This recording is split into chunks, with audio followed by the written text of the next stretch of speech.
Жакынкы убакта аба ырайы салкындайт. Бул тууралуу Кыргыз Республикасынын өзгөчө кырдаалдар министрлигинин аба ырайын божомолдоо агенттиги билдирет. Август айынын аягы жаанчыл болуп, алыскы тоолордо кар жаашы күтүлөт. Ал эми сентябрь айынын башталышы аба ырайы кескин өзгөрүп, жаан-чачын катталары күтүлөт деп билдирет аба ырайын божомолдоо агенттигинин директору Абдишарип Бекилов. 2-сентябрдан ушу 2-3 сентябрга биз азыр аба ырайынын кескин өзгөрүлүшүн күтүп атабыз. Жаан-чачын болот, тоолуу райондордо кар жаашы күтүлөт. Бул болсо айыл чарба, айрыкча бийик тоолуу мал кармоону кыйындатат, жолдорду татаалдаштырат, ошол коммуналдык кызматтардын ишине бир аз мындай кедергисин тийгизет. Ал эми сентябрь айы жалпысынан көп жылдык норманын чегинде болот. Аба ырайына байкоо жүргүзүүнүн негизинде ар бир саат сайын ченелип турат. Мисалы, булуттардын кубулушу, шамалдын согушу, абанын нымдуулугу жана жер катмарындагы жаан-чачындын канчалык деңгээлде жаашы.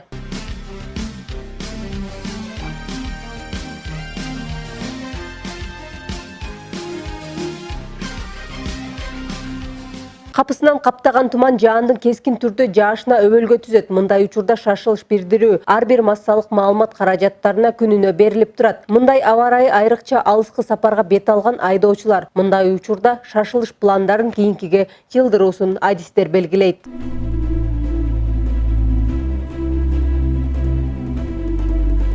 Аба ырайын алдын ала божомолдоо дүйнөлүк прогностикалык борборунун алынган прогностикалык продукциялардын жардамынын негизинде биздин адистер аба ырайы тууралуу так божомол чыгарып, республиканын аймагындагы боло турган аба ырайы тууралуу жыйынтык маалымат беришет. Агенттикте 3 күндүк жана 5 күндүк алдын ала божомолдорду чыгарып, тийиштүү кызматтарга жөнөтүшөт.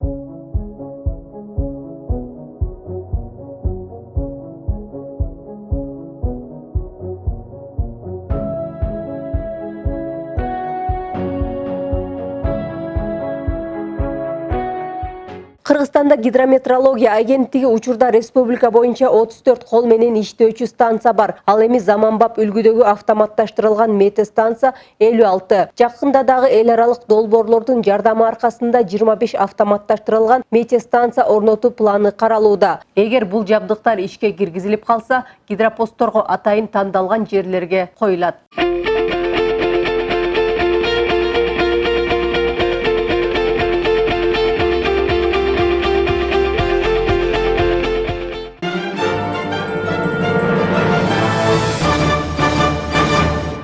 Кыргыз гидромет агенттигин мындан тышкары бийик тоолуу көлдөрдүн абалын текшерүү иштерин жүргүзүп жатышат. Маалыматка караганда кооптуу делинген көлдөрдө жарылып кетүү коркунучу жок деп жыйынтык чыгарылды. Атайын түзүлгөн комиссия жер-жерлерде изилдөө иштерин жүргүзүштү. Анын башында өзгөчө кырдаалдар министринин орун басары Давлетбек Алимбеков да жеринде болуп кайтты.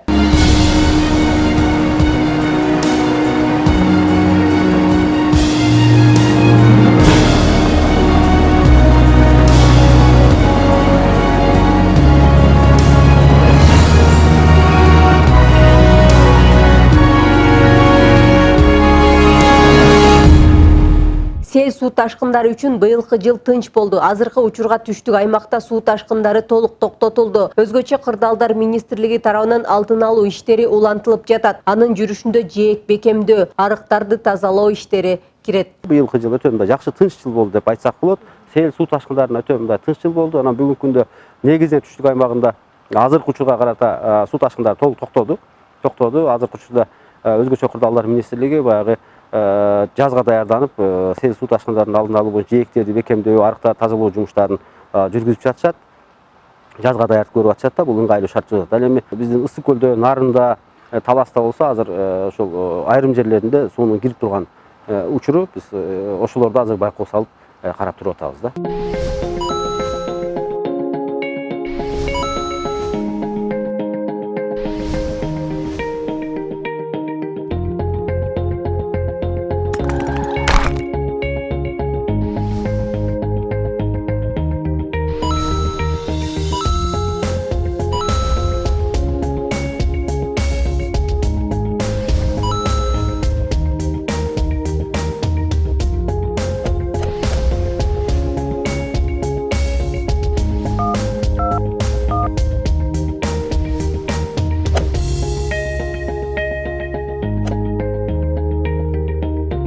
Кардын көп жаашы, аба ырайынын тез жылып кетиши бийик тоодогу мөңгүлөрдүн эришине алып келет. Быйыл да бул көрүнүш кайталанбай койгон жок. Тоолордогу атайын жарылып кетүү коркунучу бар делген көлдөргө жыл сайын байкоо иштери жүргүзүлүп турат. Аба ырайынын божомолдоо агенттигинин кар көчкүгө каршы коопсуздук бөлүмүнүн маалыматында жакынкы убакытта жарылып кетүү коркунучу бар делген көлдөргө жеринде изилдөө иштери жүргүзүлдү. Өлкөдөгү эң коркунучтуу делген 300 көл бар болсо, анын 60ка жакын көлдөр изилденип бүттү. Республика боюнча 60 көл жеринен изилденди. Ошо изилдөөлөрдүн негизинде бардык көлдөрдүн абалы алсак туруктуу деп таанылды. Себеби дегенде кардын эриши жана мөңгүлөрдүн эриши көлдөрдүн ванналарын толтурганы менен ошончолук суу кайра чыгып аткандыгы байкалганда, ошонун негизинде баягы плотиналары бекем, суудун чыгышы дагы үзгүлтүксүз деп, ошон менен баягы азыркы убакта коркунуч жок деп эсептелди.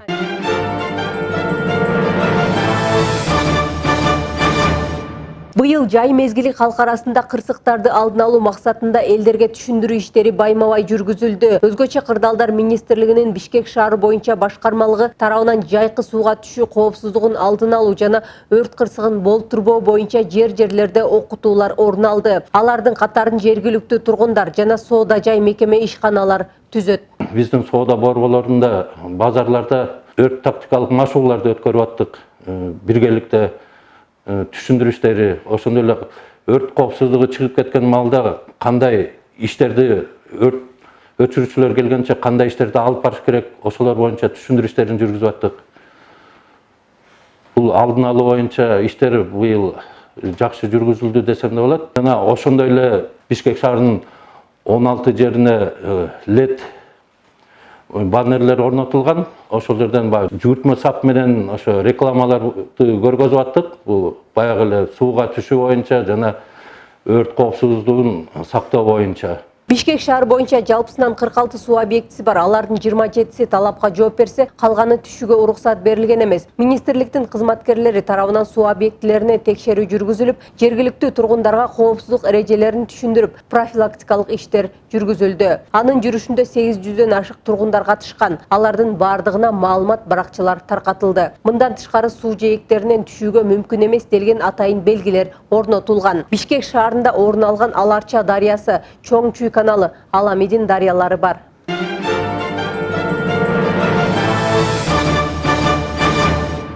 2019 жылдын август айынын аягына чейин жалпысынан өлкө боюнча 2783 өрт кырсыгы катталды. Бул көрсөткүч өткөн жылдын ушул маалына салыштырмалуу 14,8%га азайган. Келтирилген чыгым 340 миллион сомдон ашкан. Былтыркы жылга салыштырмалуу 50%га аз. Өрт өчүрүүчү бөлүмүнүн өздүк курамынын иш аракетинин негизинде өрт өчүрүү маалында 47 адамдын өмүрү сакталган. Өрттүн негизги себептери болуп, отко этиятсыздык мамиле кылуу жана балдардын от менен ойноосу эсептелинет.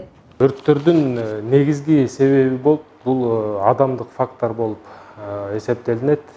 Анткени негизги баягы биздин термин менен алганда өрт коопсуздугун сактоосунун бузулушу болуп калат да. Андан кийинки себептер бул жанагы электр зымдарын кыскача чыңалуусу жана эң акыркы болуп бул атайын өрттөө болуп эсептелинет. Атайын өрттөө деген бизде абдан аз эле да.